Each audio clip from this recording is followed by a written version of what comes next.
хора, в нещо видео карам колело и ще караме някъде. И благодаря за тези 60 абоната, както ви казах, че ако стигнем 66, ще ви дам някой от вас, ще ви дам 10 лева от мен. Аз не лъжа. Ще ви дам 10 лева, не ми е проблем. Майка ми знае. Не ми е проблем. И сега в момента караме. Не знам на къде да караме, защото... Сега се връщаме, че направо какво слънце, как пече. Имам чувство, че съм на море. Ама всъщност не е така. Ако се чуете, защо винаги снимам в парка, това е защото майка ми не всеки ден снимам в парка. Снимах и там, като ходих в една изоставената къща. При нея шашевите хора. И какво бях? Нищо, само някакви хора. Втория път или там третия, като влезех, имаше човек, който спеше буквално. И след това там. Не питайте друго какво стана. За това.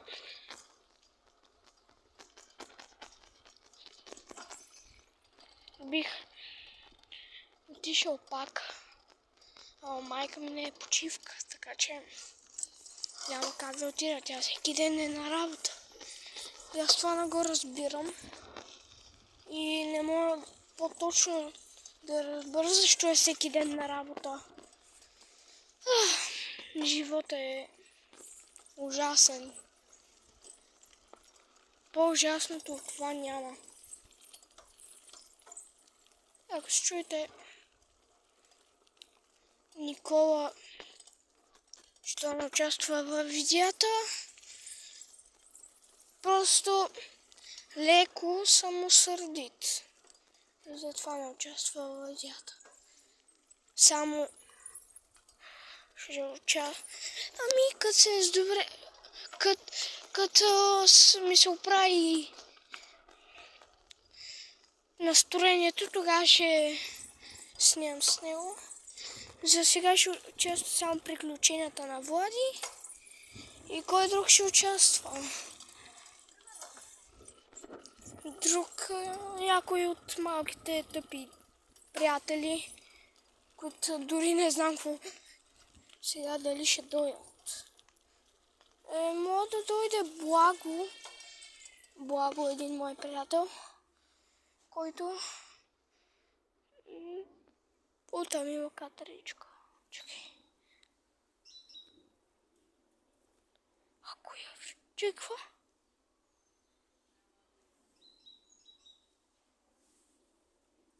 Чакай, къде там? Че бяга. И сега отиваме някъде да караме. Или някъде да седна някоя пейка, че вече не мога. Тук си сядам на кола. Чакай. Не, къде? Таксито. И колелото тук ме спална.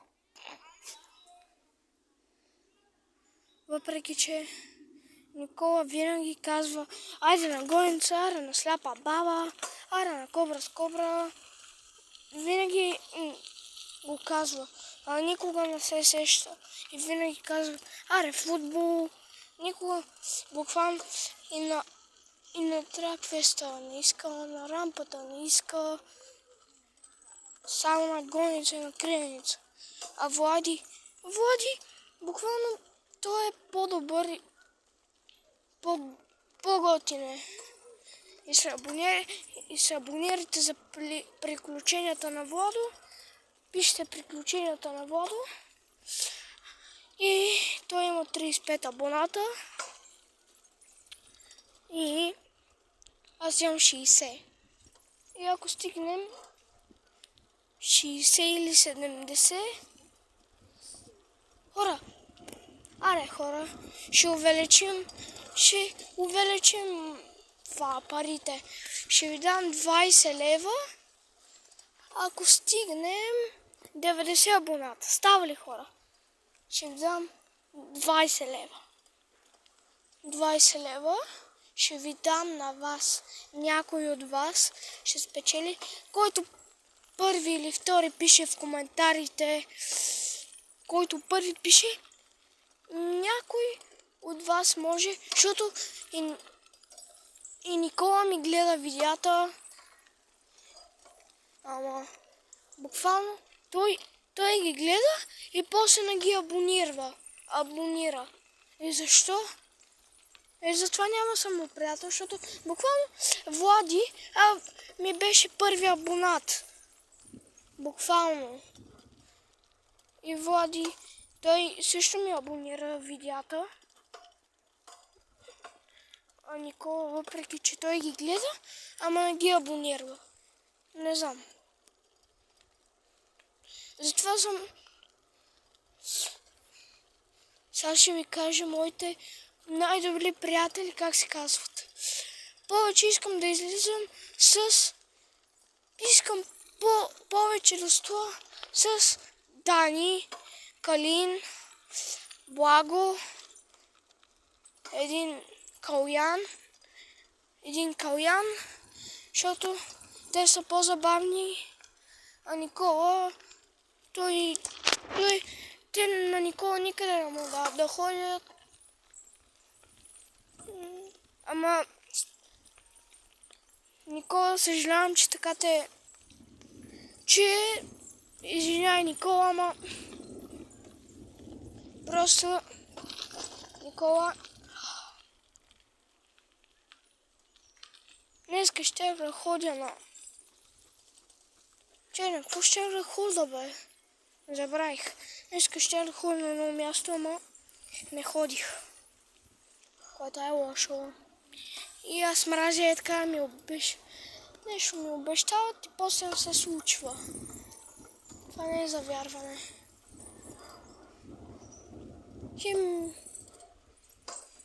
Иначе на планина ходим, на море ходим. Сега като бяхме в ваканция, ходих на море, ходих 5 пъти на планина. Ще да ходя на кино. Всъщност аз утре мога да отида. Нали сме 2 дена почивка. Да. Умна идея. Пък ще опитам да снимам точно. Се опитам да снимам в киното. Въпреки че те не дават. Ама все пак леко ще снимам. Ще си извадя телефона. Защото сега ще седне някой ще си изкали. Добре. Току-що един човек ми се скара, защото съм стъпил на пейката. Добре, какво като съм стъпил на пейката? Абе, нормално. Почти всички го казват си. Почти всички хора са с претенции, се нещо трябва да се случи за тях, ама не за мене. И то и аз понякога съм с претенции, ама нищо не казвам. Например, като искам да нещо е така да гледам, например, кино, защото поне от 1 година не съм гледал кино, половин година.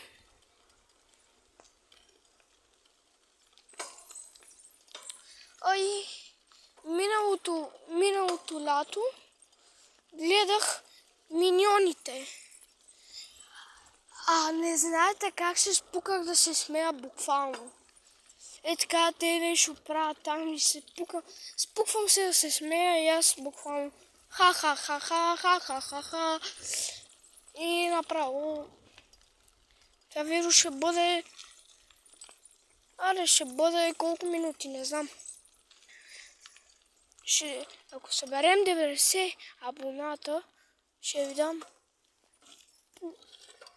20 лева. 20. ще спечелите от мен. И нека си купите нещо хубаво. Няма да купувате цигари, няма да купувате глупости, ще си купите нещо за 20 лева. Какво ще си купите? Например, и аз не знам какво. Аз за 20 лева бих си купил. Какво ще купа? И аз не знам. Ще купа нещо от Джумбо. Отивам до Джумбо. Аз, понеже лова риби и не знаете, че лова риби. Но сега нещо не ми се лови. Бих си купил 2 огромни кепчета за 10 лева. Ама и вие нещо хубаво си купете, без глупости. Абе, направо си купуйте каквото искате. Ама почти рядко някои ютубъри, аз какъв съм, не съм ютубър, не качвам игри, ама скоро ще качвам. И искам да ще качвам как игра Roblox. Или там, какво да играя? Пишете долу в коментарите. Ако без да искам не затворя коментарите, не знам.